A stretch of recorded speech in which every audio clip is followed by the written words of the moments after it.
ngauye wagare kuseri mwana Ndoye na maina ngauye kuseri mwechitonga kuseri change nyaya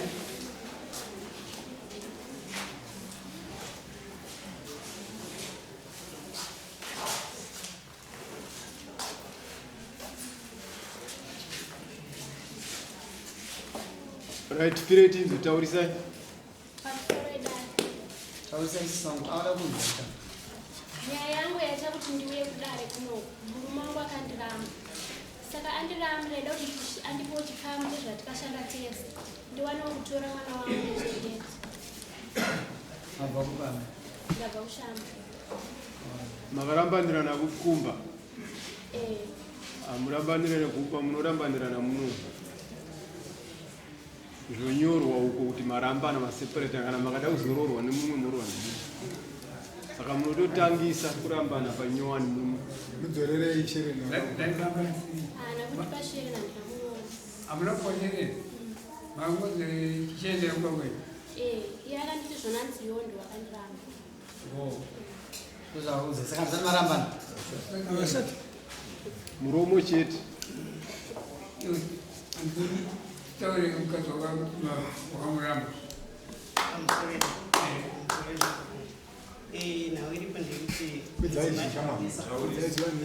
nawe iripo ndekuti mudzimai wangu ndakambata nemameseji ngaine chikomba chaaifanizana ndakata mameseji ndakamubvunza akataura kuti ashwa ndizvo ndaifambidzana naye ati ndaifambidzana naye ndibva ndatora mukana wekuenda ndichinoudzwa sisi vacho nevakuru vatinokavatikomberedza mukumana vatinogara ichandati kuti ndichikwanisa kugara nemunhu ndikumbira muri mwezi umwe chete ndimbonatsofunga nezvaitika izvo ndakanamandiona mameseji ndichiverenga mameseji munotadza kuzovairana kana kuzorovara shuwa takagara ndivo vakatora munhu wavo ndibvana kugara kumba mwedzi usati wapera pakati vandatanga mbiyangu pamameseji ndikati shana iripo waiona nezvakaitika saka ukuti toita sei tofanira kuwirirana ini ndofanira kukutora asi ndine mutemo andofanira kukupa sekunitadzira wakaita uyu mbiyangu akati zvemutemo zvandikwanisa kuti ndisaya nemutemo umwe nemwe ngaite sei ngaite yake amarambana zvipachende nai ndizvo zvasi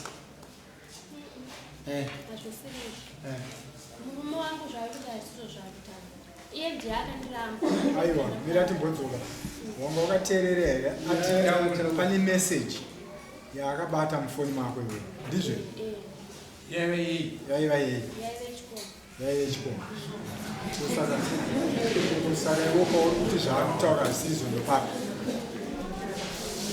pakutaura kuti akanditi ndigwenda kwakuenda mwedzi umwe chete akanditaruda 3 months dzekumbofunga kuti onditora here kana kuti achimborefresha pfungwa dzake saka iwo wane nguva yakareba zvakadii uri kumba kwenu ndani 4 months iye akakupa 3 months zvichireva kuti mwedzi wechi4 wakutarisira kuti murume wako anofanira kudzoka kwauri kuchiumuda kochikomba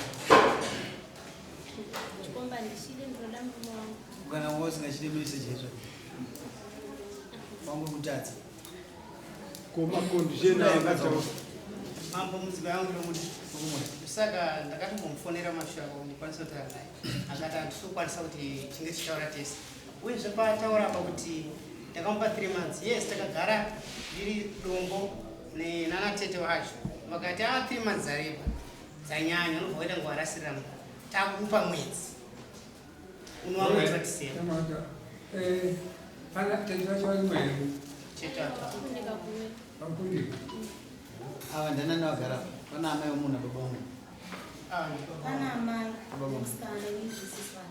musisanawo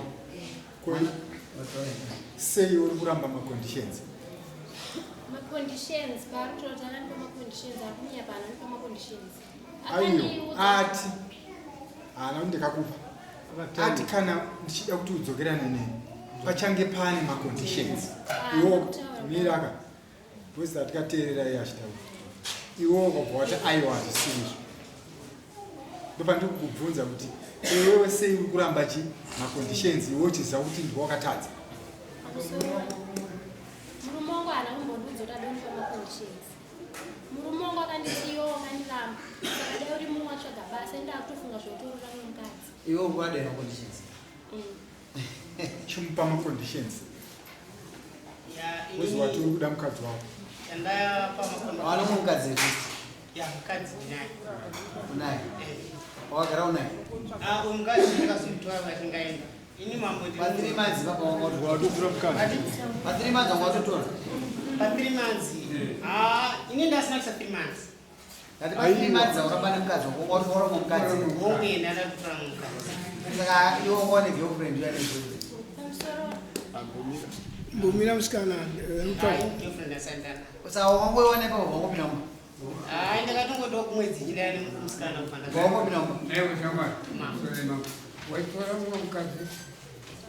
Usati wapedzerana naye. Zitoti tensina kupedzerana iri nokuti mumwe wangu ndandamuzoti ndandambotaura mwedzi wewe wakatapiwa usati wapera. Ndakatomutanga kumameseji. Ndakati ruda kuti udzoke kumba. Asi ndine mutemo yandichataura kuti tiiti. Zvikanzi iwe hadina kutukana kana kurovana. Mumwe nomwe ngaite zvake. Mwana chakatoro mwana. Message yacho na. Ndine maodhi message aisinfoni yakabiwa ndinongwa nemaodhi. Maodhi ekuramba kune kubata kuti ane munhu waida naye.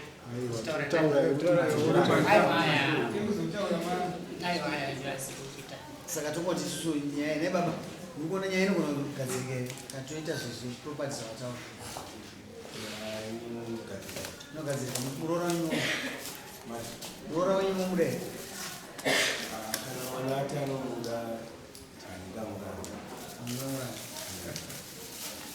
kama vati ukadza kunoda chiti pamakoti pada kuti tsemere property zvikwanisa kugadzirika gadzirika asi siyai izvozvo mazvinzo murume wangu kuti ndizoita izvozvo murume wangu aindishungurudza pamba asingachinge chikafu aidanana Regai munhu akasikeka. aidanana nemukadzi wemunhu anogara aidanana nemukadzi wemunhu mani ndavana mameseji efoni yake ndinawo mameseji acho achidanana chinyango musikana waailojera modza naizvizva nemhuri yake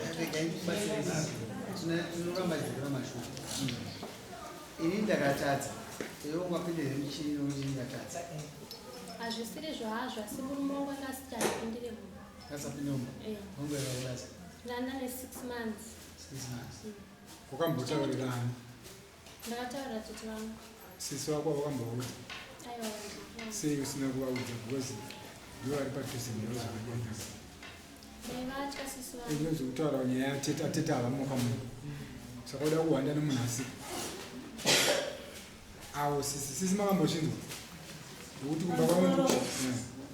inini nyaya dzake Aiwa, mubvunzo wangu maunzi. Mubvunzo wangu wati makambozvinzwa here zvataurwa nasisa. tete vakambondiudza Makaudzwa naatete. Mukagodii. taingotiwo zvichagadzirika Hamugoni kugadzirisa. Zvinogadzirisika musina kuzvitaura. Hazvigoni kugadzirika nokuti uyo anga akubvisa chichemo chake kuti murume haasi kuuya mumba. Nokuti kwenyu zvinhu zviri raitika. Komuningina wenyu musina kugadzirisa. Honai manje azobatwa nechikomo. Zvakonzerwa nemi nokuti makagarira chi Nyaya. nyaya. Zvodai makakurumidza kutaura nyaya iyoyo pamwe dai nhasi asina kubatwa nechikomo.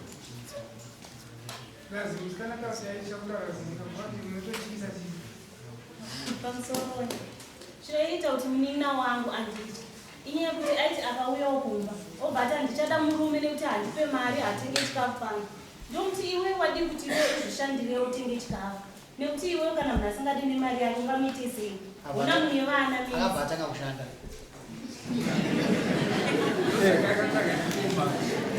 Atanga kushanda sokutaura wanga undotoshanda zvikabata saka kwaoshanda ndipo ukatsvage rimwe basa riri padhuze rinokuza